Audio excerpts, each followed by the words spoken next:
Baik,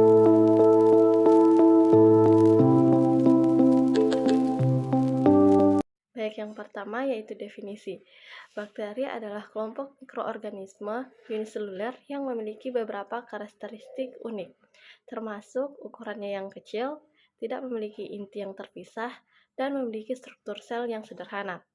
Bakteri dapat ditemukan di hampir semua habitat di bumi, termasuk di dalam tanah, air, dan di lingkungan hidup lainnya. Beberapa jenis bakteri dapat menyebabkan penyakit pada manusia, hewan, dan tanaman, sementara yang lainnya bermanfaat bagi kehidupan, seperti dalam proses fermentasi atau sebagai agen pembersih. Dapat dilihat gambar di atas di mana terdapat gambar struktur sel, di mana struktur luarnya terdapat beberapa bagian yaitu ada dinding sel, kapsul, membran sel, flagella, dan pili. Sedangkan pada bagian struktur dalamnya ada sitoplasma, nukleoid, dan ribosom dan plasmid. Selanjutnya, prevalensi.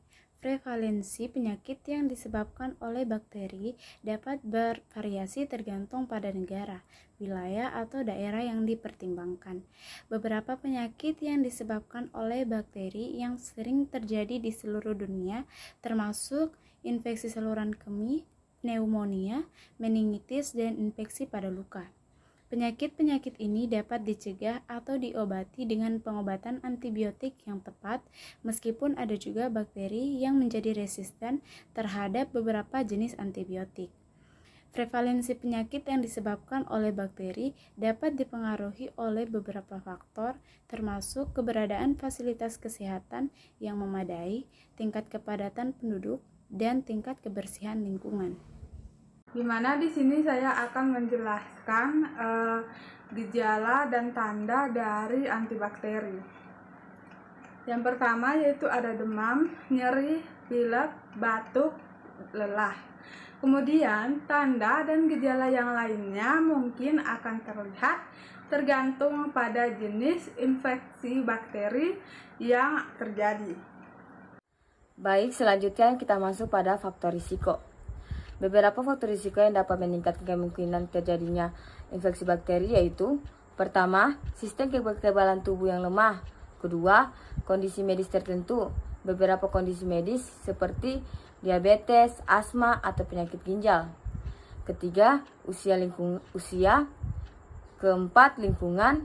Dan kelima, kontak dengan orang yang sakit. Selanjutnya kita masuk di bagian klasifikasi. Klasifikasinya itu ada 3, berdasarkan bentuk, berdasarkan ukuran, dan berdasarkan sifat dasar lainnya. Yang pertama, berdasarkan bentuk seperti bakteri batang, bacillus, bakteri spiral, spiralium, dan bakteri coccus. Sedangkan berdasarkan ukuran seperti bakteri mikro, mikroorganisme, bakteri makroorganisme, dan bakteri nanobes. Berdasarkan sifat dasar lainnya seperti kemampuan mereka untuk tumbuh dalam kondisi yang tidak menguntungkan seperti bakteri anaerob, dia tidak membutuhkan oksigen untuk tumbuh, sedangkan bakteri aerob dia membutuhkan oksigen untuk tumbuh. Bakteri juga dapat diklasifikasikan berdasarkan kemampuan mereka untuk menyebabkan penyakit pada manusia, hewan, dan tumbuhan. Baik, selanjutnya kita masuk pada teknik diagnosis. Teknik diagnosis merupakan infeksi bakteri yang dapat bervariasi tergantung pada jenis bakteri yang diduga menyebabkan infeksi. Tanda dan gejala yang terlihat dan lokasi infeksinya. Yang pertama itu ada pemeriksaan fisik, seperti demam, nyeri, atau peradangan. Yang kedua, analisis darah seperti tingkat leukosit atau sel darah putih yang terlalu tinggi atau tingkat protein yang rendah. Yang ketiga, ada analisis sputum, yaitu sampel dahak dapat diambil. Yang keempat, ada analisis urin. Sampel urin dapat diambil untuk mencari tanda-tanda adanya infeksi pada saluran kemih. Selanjutnya ada analisis cairan tubuh lainnya. seperti cairan dari luka atau cairan dari dahak. Dan yang terakhir ada biopsi, yaitu jika infeksi terjadi pada jaringan tubuh tertentu. Selanjutnya yaitu pada pengobatan, di mana pengobatan antibakteri adalah pengobatan yang menggunakan obat-obatan yang dapat membunuh atau menghambat pertumbuhan bakteri. Selanjutnya, antibiotik adalah salah satu jenis obat antibakteri yang paling umum digunakan, seperti penisilin, eritromisin, amoksisilin, kemudian ciprofloxacin, kemudian clindamycin dan vancomycin. Selanjutnya, beberapa jenis obat lain yang juga dapat digunakan untuk mengobati infeksi bakteri, yakni seperti sulfonamid, kemudian kloromfenikol. Pada pengobatan antibakteri umumnya diberikan dalam bentuk tablet dan suntikan, dan harus diberikan sesuai dengan dosis dan durasi yang ditentukan oleh dokter. Jika tidak, infeksi bakteri mungkin tidak teratasi dengan baik, dan bakteri dapat menjadi resisten terhadap obat tersebut. Selanjutnya dapat kita lihat pada skema pengobatan antibakteri di bawah ini.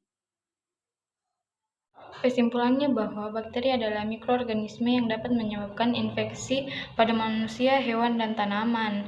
Beberapa faktor yang dapat meningkatkan resiko terjadinya infeksi bakteri termaksud sistem kekebalan tubuh yang lemah, kondisi medis tertentu, usia, lingkungan, dan kontak dengan orang yang sakit. Teknik diagnosis infeksi bakteri dapat bervariasi tergantung pada jenis bakteri yang diduga menyebabkan infeksi, tanda dan gejala yang terlihat, dan lokasi infeksi. Pengobatan antibakteri adalah pengobatan yang menggunakan obat-obatan yang dapat membantu atau menghambat pertumbuhan bakteri, seperti antibiotik. Beberapa contoh obat antibiotik yang umum digunakan adalah penisilin, eritromisin, amoxicillin, ciprofloxacin, clindamycin, dan vancomycin. Obat-obatan ini harus diberikan sesuai dengan dosis dan durasi yang ditentukan oleh dokter untuk menghindari resistensi terhadap obat.